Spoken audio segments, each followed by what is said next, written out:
Hi everyone, I'm delighted to welcome Simon from Brave Mind today. He's the founder of Brave Mind, and Michael Roberts, who's the lead psychologist at Brave Mind. They're doing a lot of great work around mental health, really important topic in schools and especially in sport. I think directors of sport can really help with the mental health of their school. Full stop. So maybe the two of you could just share how you think your work could support directors of sport in the mental health area. But I'll go first then, Mike, if that's all right. Go on, Si.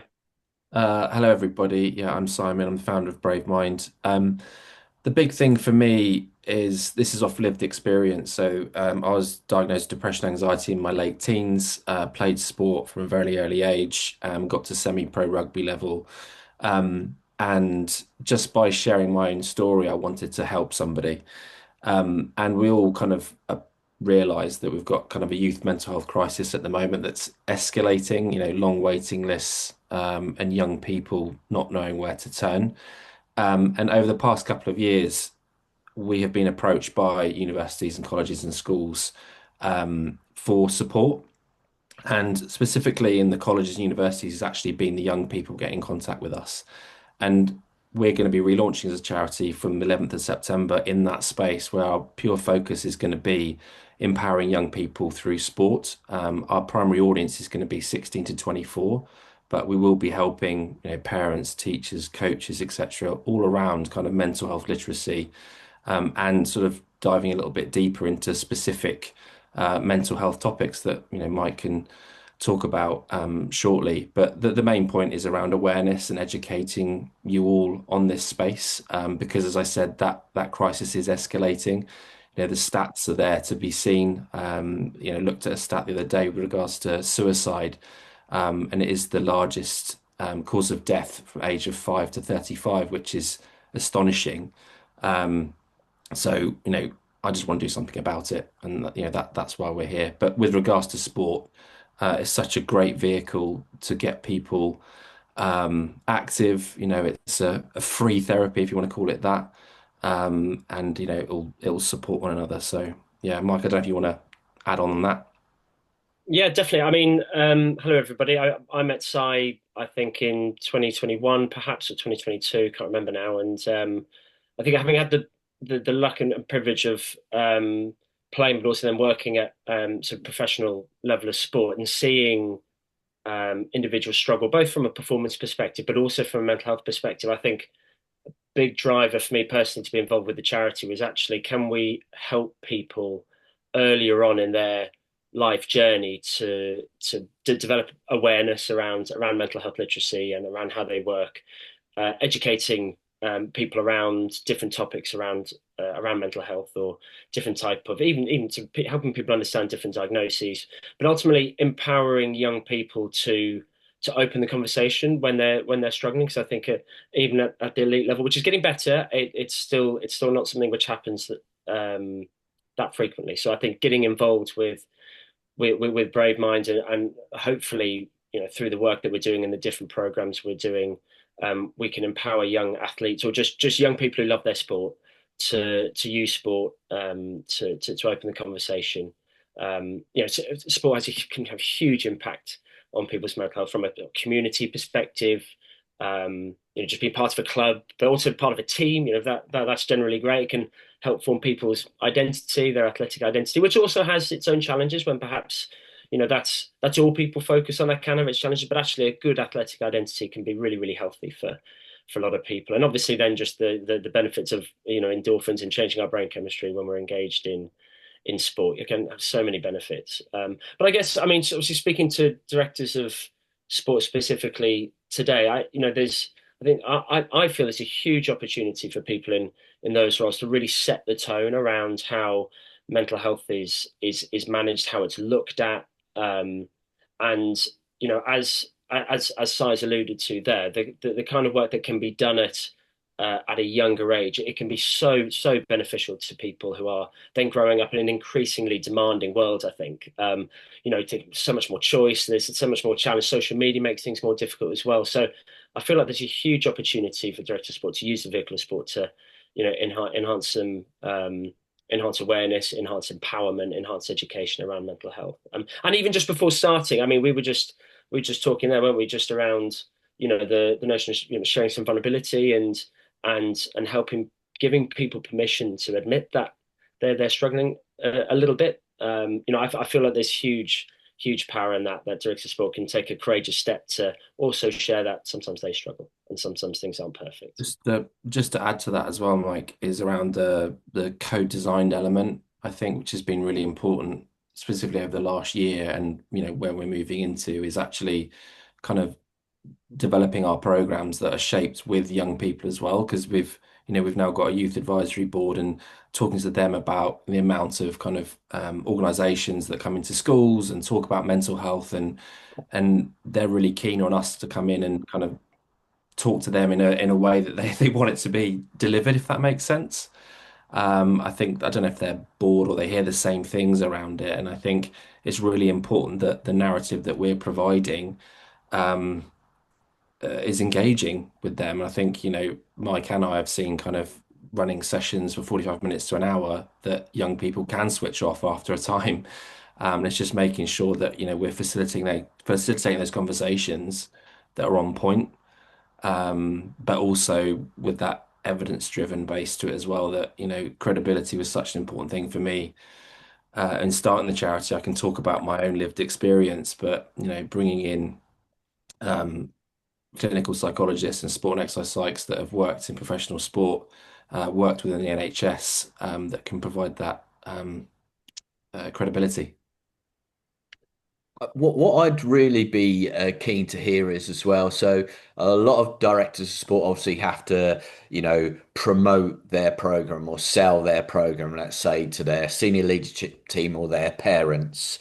So one angle that I think that we should be using is the benefits of physical activity, sorry, to our, as you say, our social and our mental health. So, Mike, what have you seen, from a research base that, what are the benefits of physical activity? And I'm also keen to see what you think are the benefits or the tools that our pupils can learn that they can use later in life that they will learn through sport. Well, I mean, it's a question which probably there's I'm sure there's books written in Mm, answer to that question. So there's an awful lot that I think people can do. There's an awful lot of benefit from sport. But I think I mentioned it there, just the a couple of big bits. I think the sense of community that comes with sport. I think community and connection mm, is significant for our mental health. Work in the NHS, see a lot of people when they get older, they become isolated, maybe because of mobility issues, and that becomes really problematic for people's mental health. Obviously, not just a mobility issue, but also then feeling disconnected, isolated mm. from communities in which they used to have an identity and be part of something. So, that is one of the bigger ones. I would certainly say just being part of something is significant, even if it's an individual sport. Being part of that sport, being Yeah. someone who I am someone who plays tennis is again being part of a community. Obviously, again at a smaller level, being part of a team, and going after a shared goal that is fundamental to us as humans. I think we've done that for millennia. It's something we come together and go after something together or try and create something together. That's something that we as humans is, I think, fundamental to our core. So, engaging in those sort of endeavors, I think is massive. Obviously, then the skill development element, so actually getting better at something develops confidence, develops self efficacy. Feel like we can actually go and do things with our lives, and I think that then translates into other areas as well. And actually, only just today, speaking with a an injured athlete who's coming back sort of fitter and stronger than they were before. They feel as a result of better about themselves and feel more capable of doing things outside of their sport. So there are so many benefits to engaging in sport that obviously influence our mental health. Again, there's a plethora of books written on it. So there's heaps that we can do. Just the second part of the just second part of the question there, I've managed to forget it, Chris. Could you just remind me? Is that all right? The tools, if you like, that physical activity or being part of a team will give you for later life. I mean, I would share, for instance, I'm on a Ah, yes. I'm on a WhatsApp group with people I used to play rugby with at Loughborough, and there's probably 200 of us on there. And obviously, the older we get, the more, we might ring somebody up, or if somebody is struggling or their wife's ill or whatever, we've built up that network that even if you haven't spoken to someone for 3, 4, 5 years, you still feel you can because of the connection that we've created through sport. So Yeah, I just wondered whether there were any other tools you felt that physical activity exactly. could give you that you could use in later life. Yeah.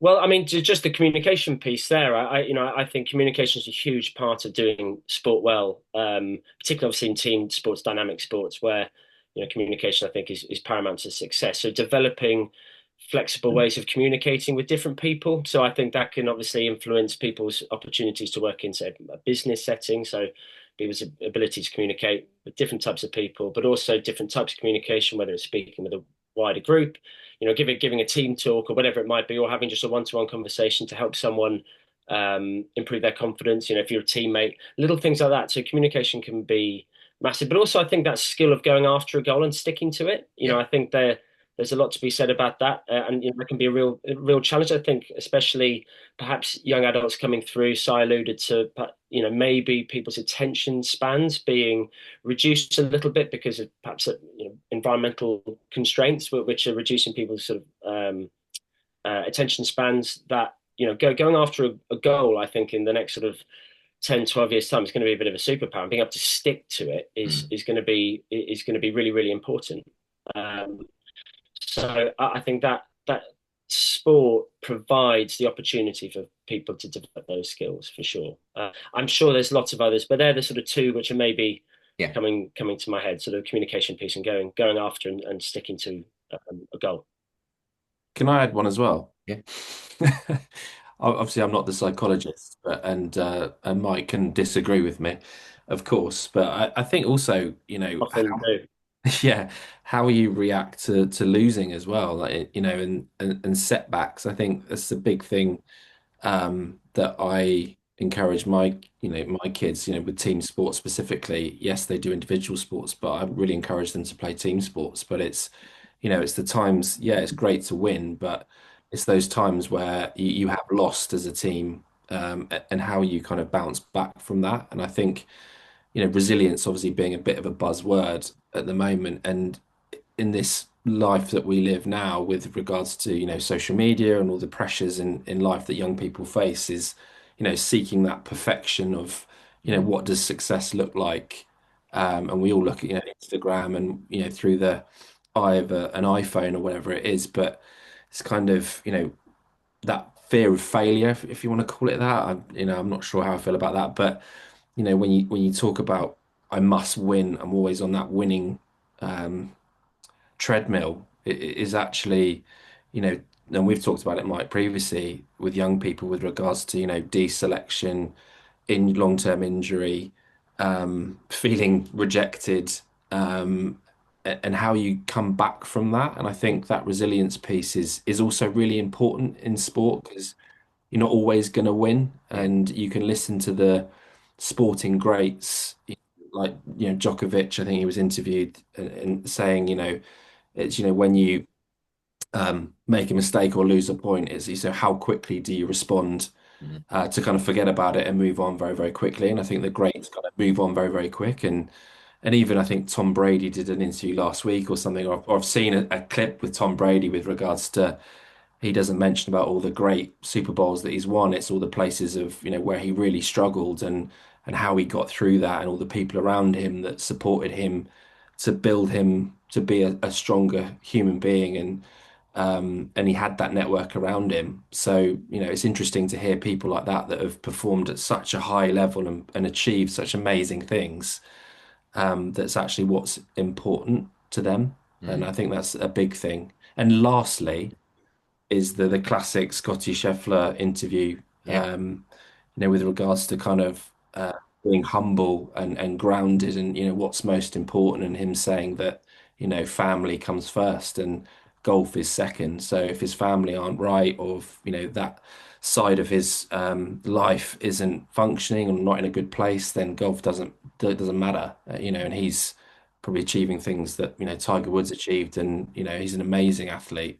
So it's interesting to hear those guys when they show vulnerability and they Yeah. talk from the heart about um, what's important to them. Yeah. And sometimes it's not necessarily winning a major or winning a Super Bowl. It's actually everything else that goes with it, I think a lot of top formers are very good if at you that. agree. Yeah, what one that I liked in the summer was when Yannick Sinner said that he thanked his team for making him a better tennis player, but more importantly for making him a better person. And I think often better people make Yeah. better players anyway. So just to finish with then, if directors of sport want to look up your work or get in contact with some of the stuff that you're doing in schools, where should we point them, Simon? Well, website's always a good starter. So bravemind.co.uk, or email connect@bravemind.co.uk. We have spent a lot of time looking at what activities we're going to be providing. So not only to young people, but also sort of tailored training to teachers, to coaches, to staff, parents, and carers, because we've kind of seen that actually those individuals need support as well. And to give them the confidence to be able to and equip them to be able to kind of spot change in youngsters, and to give them that kind of uh, pat on the back to say that it's all okay. It can be overcome, these challenges. So yeah, we'd look forward to hearing from directors of sport or whoever. Brilliant.